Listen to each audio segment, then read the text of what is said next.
नमस्कार दोस्तों, मेरा नाम है सुखदेव और आप मेरे चैनल देख रहे हैं जॉब तक। दोस्तों, आज हम बात करने वाले हैं हिंदुस्तान एरोनॉटिक्स लिमिटेड की तरफ से एक नई वैकेंसी जारी किया गया उसके बारे में। और ये जो पोस्ट रहेगी दोस्तों, आपका एयरक्राफ्ट टेक्नीशियन की पोस्ट रहेगी। और इसकी तरफ से कुछ और वैकेंसीज आपको आया था एक सप्ताह 2 सप्ताह पहले, बट अभी जो है इसकी तरफ से फिर से नई रिक्वायरमेंट आया है। पोस्ट जो रहेगा आपका एयरक्राफ्ट टेक्नीशियन की, जिसमें सैलरी आपको 23,000 से लेकर 57,700 रुपये तक रहने वाली है। पूरी जानकारी के लिए वीडियो को इन तक जरूर देखिए।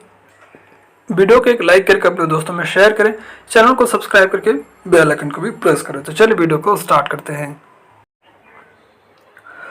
तो जैसे दोस्तों आप यहाँ पर देख सकते हो, ये इसकी ऑफिशियल नोटिफिकेशन है। और ये रिक्वायरमेंट जो आपका एचएल की तरफ से आया है, यानी कि हिंदुस्तान एरोनॉटिक्स लिमिटेड की तरफ से, जो कि मिनिस्ट्री ऑफ डिफेंस के अंतर्गत आता है। और यहाँ पर देख सकते हो, engagement of aircraft technician on 10 year basis.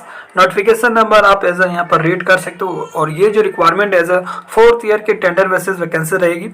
उसके बाद इनकी प्रोजेक्ट और रिक्वायरमेंट के आधार पर आपका कॉन्ट्रैक्ट भी आपका एक्सटेंड होगा। और ये जो रिक्वायरमेंट दोस्तों आपका एचएल हेलीकॉप्टर डिवीजन जो है बेंगलोर में, उसकी तरफ से निकाला गया। बट अब जो है इस वैकेंसीज के लिए all over India candidate apply कर सकते हैं।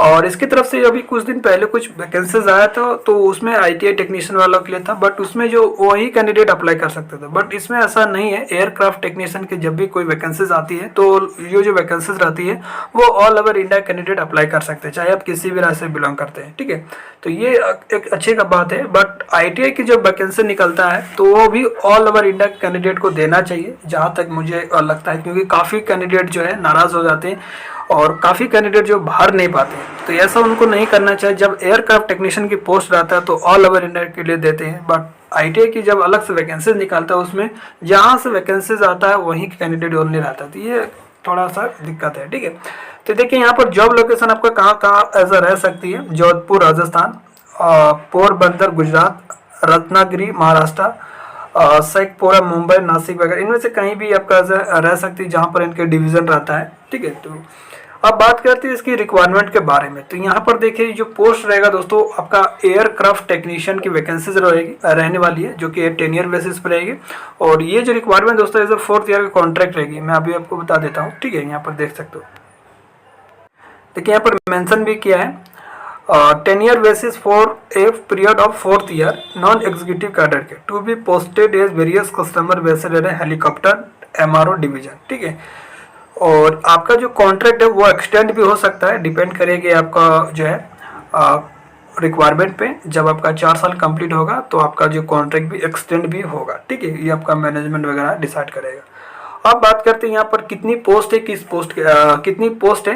यहाँ पर देखिए सबसे पहला जो है एयर फ्रेम के लिए यहाँ पर टोटल जो है 12 पोस्ट है, जिसका कोड नंबर आप यहाँ पर देख सकते हो। और इसके लिए मिनिमम क्वालिफिकेशन आपका डिप्लोमा होना चाहिए, मैकेनिकल या इसके इक्विवेलेंट। अभी इक्विवेलेंट में कौन कौन से आते हैं वो उसके बारे में भी डिस्कस करने वाला इस वीडियो में। ठीक है, उसके बाद दूसरी जो वैकेंसीज है वो आपका इलेक्ट्रिकल के लिए, जिसका कोड नंबर आप ऐसे यहाँ पर रीड कर सकते हो। सभी का कोड नंबर यहाँ पर जो है सेम अलग अलग है, सॉरी। और इसके लिए टोटल जो है 11 पोस्ट आपका देखने को मिल जाएगा। और इसके लिए क्वालिफिकेशन जो रखा गया, इसमें भी आपका डिप्लोमा इंजीनियरिंग रहना चाहिए इलेक्ट्रिकल वगैरह से, या इसके इक्विवेलेंट भी तो भी अप्लाई कर सकते हैं। अब बात करते हैं यहाँ पर इक्विवेलेंट किसको बोला गया है। ठीक है, यहाँ पर देख सकते हो इक्विवेलेंट के लिए यहाँ पर देख सकते हो नोट में, इक्विवेलेंट सर्विस ट्रेड्स या सर्टिफिकेट्स या qualification awarded by Indian air force या इंडियन आर्मी या इंडियन नेवी।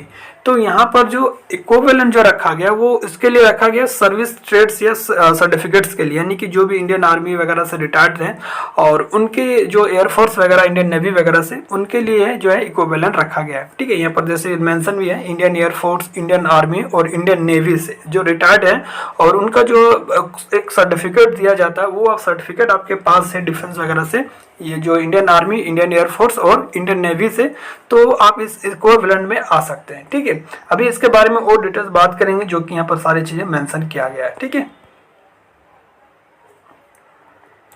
और यहाँ पर देखिए इक्विवेलेंट के डिटेल्स भी दिया गया है। रेगुलर देखिए, आप अगर regular full time diploma engineering as a mechanical और इलेक्ट्रिकल करके रखें तो आप अप्लाई कर सकते हो।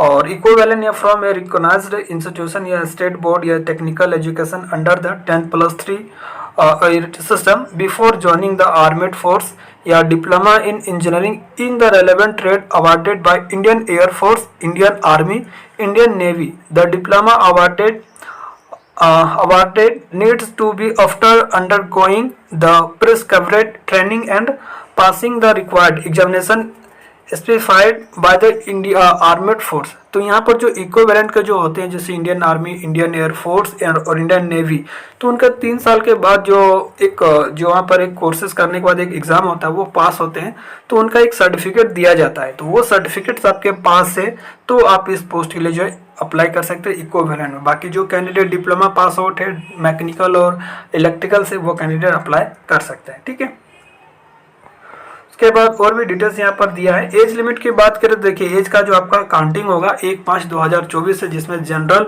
और ईडब्ल्यूएस के लिए आपका 28 साल होना चाहिए। बाकी एज का रिलैक्सेशन आपको SC/ST के 5 साल मिलेगा, OBC के लिए 3 साल, और इंडियन आर्मी या डिफेंस वगैरह से जो एज अगर रिटायर्ड है एक सर्विसमैन के आधार पर आपको एज का रिलैक्सेशन मिलेगा। बाकी PWD कैंडिडेट्स है उनको 10 साल मिलेगा जनरल वालों के लिए। बाकी SC/ST तो आप 15 साल और भी इसमें ऐड कर सकते हो, और एक सर्विसमैन के लिए अलग से यहाँ पर 3 साल का मिलेगा एज का रिलैक्सेशन। तो ये सारी चीज़ यहाँ पर सुविधा आपको दिया गया है। ठीक है, 10 ईयर ऑफ एंगेजमेंट की बात करें तो जो सिलेक्टेड कैंडिडेट्स होंगे उनका एज अ 4th ईयर का जो टेंडर बेसिस जॉब रहेगी। उसके बाद आपका कॉन्ट्रैक्ट भी एक्सटेंड होगा, डिपेंड करेगा आपके मैनेजमेंट और इनके रिक्वायरमेंट का आधार पर। ठीक है, बाकी आपको TA DA वगैरह बेसिक पे वगैरह सारी चीज़ें अलाउंस आपको मिलने वाली।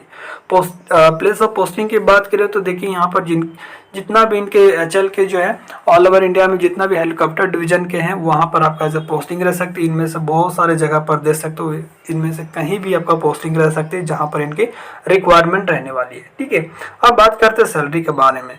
तो देखिए आपका स्टार्टिंग बेसिक जो सैलरी रहेगा 23,000, और आपको अप्रोक्स जो टोटल सैलरी मिलेगा सारी चीज़ इंक्लूड करके वो आपका 57,000 रुपये पर मंथ मिलेगा। तो काफ़ी अच्छी खासी सैलरी आपको यहाँ पर देखने को मिल जाएगी। बाकी बहुत सारे फैसिलिटीज़ भी आपको मिलने वाली है, जैसे यहाँ पर देख सकते हो काफ़ी अलाउंस है, वो सारे अलाउंस भी आपको मिलने वाले TA DA से लेकर मंथली इंसेंटिव, पारा रता, क्वार्टरली परफॉर्मेंस पे, ये सारे अलाउंस भी आपको एज मिलने वाले। तो काफ़ी अच्छी बात है। ठीक है, और भी बहुत सारी चीज़ें यहाँ पर दिया गया है, एज अ रेट कर सकते हो दोस्तों। काफ़ी जो है सिलेक्शन प्रोसेस की अपन बात करें तो यहाँ पर देखिए selection process compromise of shortlisting of application, conduct of written test, document verification, pre employment medical examination, verification of character and attendance from the concerned authorities and insurance of final offer as engagement. तो सबसे पहले आपका दोस्तों shortlist किया जाएगा। जो भी candidate form भरेगा आपका परसेंटेज के आधार पर, आपका एक्सपीरियंस के आधार पर, आपका सर्टिफिकेट के आधार पर सबसे पहले आपको शॉर्टलिस्ट किया जाएगा। जो कैंडिडेट शॉर्टलिस्ट होगा उसका एडमिट कार्ड भी आएगा। जो कैंडिडेट एडमिट जो एग्जाम देगा उसका रिटन एग्जाम होगा। रिटन एग्जाम क्वालिफाई करेंगे तो उसका document verification, pre employment medical examination, then इसके बाद आपका करेक्टर वगैरह सारी चीज़ें वेरीफाई होगा, तब फाइनल ज्वाइनिंग आपको मिलने वाली है। अप्लाई आपको कैसे करना है दोस्तों, ये इसकी ऑफिशियल वेबसाइट है, डायरेक्टली वेबसाइट पे जाके आपको अप्लाई करना है। और इसका जो फॉर्म है दोस्तों ऑलरेडी स्टार्ट हो चुकी है, 5 जून से इसका फॉर्म स्टार्ट है और 20 जून तक आप इसका फॉर्म भर सकते हैं। मैं एक बार फिर से डेट रिपीट कर देता हूँ दोस्तों, 5 जून से इसका फॉर्म स्टार्ट हो चुकी है, 20 जून तक आप इसका फॉर्म जो है भर सकते हैं। ये सारी चीज़ें यहाँ पर दिया गया दोस्तों। रिटन टेस्ट वगैरह की बात करें तो यहाँ पर सारी चीज़ें यहाँ पर देख सकते हैं, कट ऑफ परसेंटेज वगैरह आधार पर आपको शॉर्ट लिस्ट किया जाएगा, सारी चीज़ें यहाँ पर देख सकते हो। और एग्जाम वगैरह जो होगा, स्किल टेस्ट एग्जाम वगैरह, वो सारा आपका बेंगलोर में एज रहने वाला है। ठीक है, तो यहाँ पर देख सकते हो। रिटर्न एग्जाम का भी टेंटेटिवली डेट भी दे दिया दोस्तों, 7 जुलाई संडे को आपका रिटर्न एग्जाम वगैरह भी हो जाएगा। तो ये सारी चीज़ यहाँ पर देख सकते हो। डॉक्यूमेंट वेरिफिकेशन में क्या क्या डॉक्यूमेंट्स लगेगा, सारा डिटेल्स यहाँ पर दिया गया है। और मेडिकल एग्जाम में क्या क्या रहेगा, सारे डिटेल्स यहाँ पर उन्होंने पहले दोस्तों दे रखा है। तो आप सारी चीज़ों को पढ़ लें, देन आप सारी चीज़ फिल कर पाते हैं तो आप फॉर्म को भर सकते हैं। बाकी सारी चीज़ें मैंने बता दिया, कोई भी डाउट है तो कमेंट के माध्यम से पूछ सकते हैं। मिलता है अगले वीडियो में, तब तक के लिए टेक केयर, जय हिंद, वंदे मातरम।